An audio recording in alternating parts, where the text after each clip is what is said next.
যান্ত্রিক শহরের মধ্যে যখনই আমার অস্থির অনুভব হয়, ঠিক তখনই ইচ্ছে হয় এই যান্ত্রিক শহর ছেড়ে চলে যেতে ইচ্ছে করে ৮০-এর দশকের সেই মেঠো পথের রাস্তায়, যেখানে থাকবো আমি, থাকবে আমার এক বিশাল আকাশ।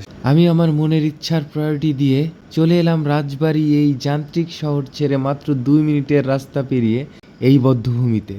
বিশাল দিঘি, খোলা আকাশ, পাশেই ঝিকঝিক ট্রেন যাচ্ছে, চারিদিকে প্রকৃতির অস্থিরতা যেন নিমিষেই নাই হয়ে গেল।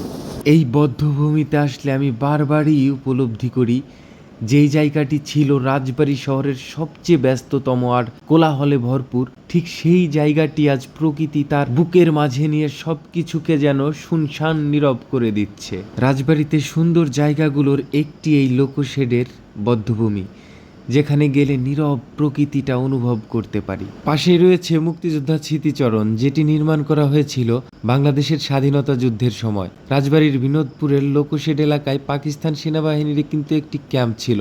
পাক সেনারা শহরের বিভিন্ন জায়গা থেকে অসংখ্য মানুষকে ধরে এনে হত্যা করে এই লোকশেড দিঘিতে ফেলে দিত। যারা গণহত্যার শিকার হয়েছিল তাদের প্রতি সম্মান প্রদর্শনের জন্যই নির্মাণ করা হয়েছিল এটি। এর পাশেই রয়েছে মসজিদের সাথে একটি ঈদগাহ ময়দান। আমার পছন্দের জায়গাটি কেমন লাগলো অবশ্যই কিন্তু কমেন্ট করে জানাবেন। কে কোথা থেকে দেখছেন, পরবর্তী ভিডিওতে আমাকে কোথায় দেখতে চান সেটাও কিন্তু জানাবেন। আমার পেজে আপনি নতুন হয়ে থাকলে অবশ্যই লাইক, ফলো দিয়ে সাথেই থাকুন। Thank you so much.